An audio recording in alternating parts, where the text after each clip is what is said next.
Wow, man. It's been a minute. It has been a minute. This was supposed to be my year. I was supposed to grind and hopefully blow up, at least get 100 subscribers or something like that. But it didn't work out that way. A lot of my phones got broken, so I couldn't really record, and that's what I record on. In the future, I'm gonna try to, get probably a tablet, laptop, whatever, so that I can record videos. Because I still do have a passion for YouTube, and I still want to make videos, and I still have a lot of things that I want to make videos on. So if you clicked on this video, you the GOAT. Thank you for watching. It shouldn't be a long video. I just want to give some takeaways that I got from the Nuggets and Warriors game, the playoff series. There's a lot of other teams that obviously playing right now, but I'm a Warriors fan, and that's the games that I watch the most. So I feel like I could tell you I've absorbed more things from these two teams than any other team because I watch them more in depth. So I'm gonna start off with the Nuggets. A couple things that I take away from there, and my number one thing, my main thing is that Aaron Gordon is just useless, man. Aaron Gordon. I remember when he got traded to the Magic during their fire sale, last year when they traded Vooch and Aaron Gordon. And at first, I thought it was going to be like a good trade. Aaron Gordon, in theory, he's a two-way kind of wing-ish. He could shoot a little bit. He's kind of a jack of all trades type of guy. But I see him in this series. He gave them 8-5 the first game and 7-5 the second game. And honestly, Aaron Gordon just looks like a complete non-factor, man. He's just not doing anything. He's not really playing good defense. His offense is limited to driving to the paint, and Draymond just put him in Alcatraz, whatever that even means. I think it means prison or whatever. But Aaron Gordon, he's just doing nothing for the Nuggets. And on a Nuggets team that doesn't have MPJ, Jamal Murray, and they haven't had them all year, so you would think they would have figured out something by now. You just need Aaron Gordon to just step up and just be better. I think he averaged 15 points per game this season. If you get 15 points, then that's a W. But if you're only going to get 8 and 7 respectively, it's just not going to work out. Aaron Gordon has to do more. He has to play better defense. He has to be more of a factor, or else the Nuggets are going to lose. And I want them to lose, but this is people are already saying that the Warriors are already facing a team that is injured, undermanned. So it would be nice to see Aaron Gordon play a little bit better and see the full strength of what the Warriors would be. Or whatever, if that makes sense. And I just want to actually touch on this real quick. Aaron Gordon, I don't think he's just built for the playoffs, man. I feel like Aaron Gordon on the Magic is just a perfect fit. It's just a low market team. Nobody really pays attention to them. They don't have any expectations for real, and they just play. And the reason why a fan base like the Magic would never be out on Aaron Gordon, because every now and then he's gonna give them a fancy dunk. He's gonna go on a dunk contest and put in a show. He's not gonna win it, but he's gonna be in it. So he's just a fun player to watch. He's not really the guy that you could trust to play, just to give you valuable playoff minutes. And that's just a problem. Another thing I said was Jokic needs to be more aggressive, because honestly, Draymond is cool, it's fun. Kevin Looney is cool, it's fun. But honestly, I've seen Jokic just baby hug, baby hug, baby hug. If Jokic was a little bit more aggressive, like a Embiid type style, I could easily see him dropping almost 40 points in this game, because it's either they're gonna foul him or he's gonna maybe just miss it just slightly. But there was no point in time where I was like, damn, he's locking up Jokic. If Jokic was just a little bit more aggressive and stop trying to find people and just had the mindset just to score, I feel like it'll be a serious problem for the Warriors, because the Warriors do not have a big. And I think Jokic, he'd be helping out his team a lot more if he just said, I'm just gonna score. I'm gonna take at least 30 shots a game. He's taking 25 and 20. The 20 shots, you kind of like, got to put everything into perspective, because he did get kicked out the game. But I do think Jokic just needs to be a little bit more aggressive, because the Warriors just have nobody that can match up with him. They're trying to contain him, but they can't stop him at all. And then I said one more thing. Just look like they don't want to be. Oh yeah.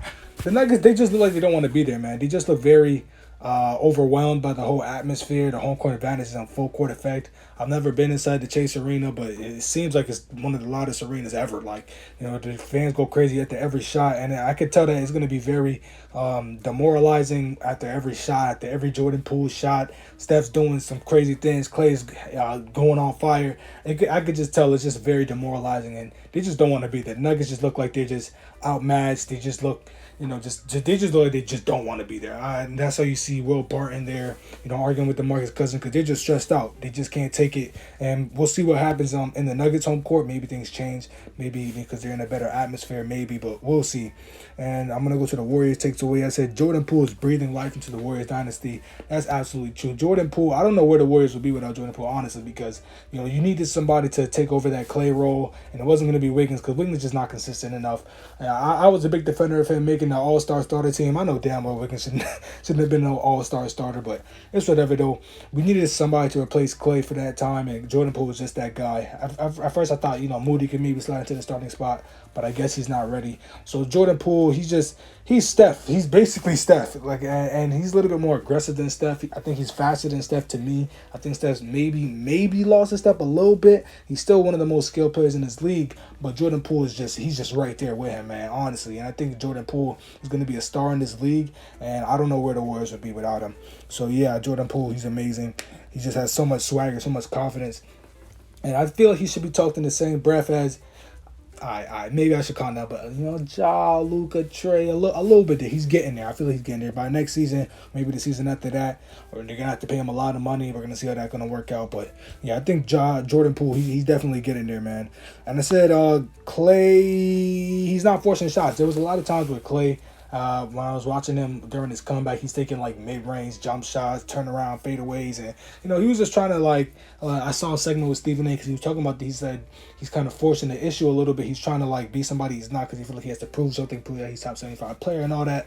And we don't need Clay to be doing all that, man. We already have Steph and Jordan Poole that can handle that type of stuff. And Clay, he's just been a lot more reserved, just doing his role, and it's been working. Those spot up threes, they're gonna be there for him because Steph and Jordan Poole, they're gonna take up so much attention. All Clay has to do is stand in the corner and make a shot, and for the most part, that's been happening, and that works. And I just want to say one more thing. Look at Klay Thompson, man. He had an ACL and an Achilles injury back to back.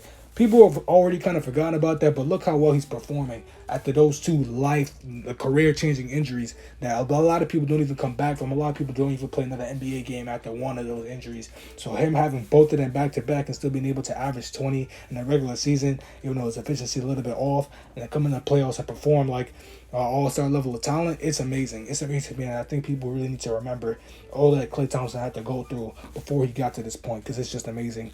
And lastly, for the Warriors, I got to say, well, not lastly, actually, but I think Kuminga needs a little bit more minutes, man. Kuminga's been reserved to garbage time. He looked a little bit mad during game 2. He looked like he just wanted to play more, and I could see it. And I don't know, maybe something's going on behind the scenes. Maybe, I'm not an NBA coach, so I don't know. But I feel like Kuminga could do a good job on Jokic. I feel like Kuminga could. He just gives a little extra paint presence for the Warriors, and I feel like he should get a little bit more run. But it's not really that important because they're winning anyway. But yeah, my last take. The Warriors are one big man away from being unstoppable, bro. If they had somebody that could keep Jokic under 25 something like points, they'll be blowing the Nuggets out, man. They're already kind of doing that, but it would be a lot worse than it is. So I think having Wiseman back, who is supposed to be a two-way player, we had to see. I have no idea with James Wiseman, that all the injury stuff kind of pisses me off because I just don't understand what's going on. He didn't play this whole season when he was only supposed to miss the first month of the regular season. So the fact that he missed the entire season is kind of ridiculous, and it's up to anybody to know what's really going on there. But honestly, I feel like the Warriors are one James Wiseman away, or the idea of James Wiseman away, from being just an unstoppable team. So I'm excited to see what they do in the future. But yeah, man, that's pretty much it. Game 3 is tomorrow, I believe. I'm excited to watch that. Hopefully the Warriors can get it done. I told you all the things already on my takeaways. And again, thank you for clicking on this video, man. I really appreciate it, especially if you watched this far, because I don't know nobody watches this far. But thank you, man. I'm trying to get back on the grind and all that, man. We'll see what happens, bro. Thank you. I love you. Bye.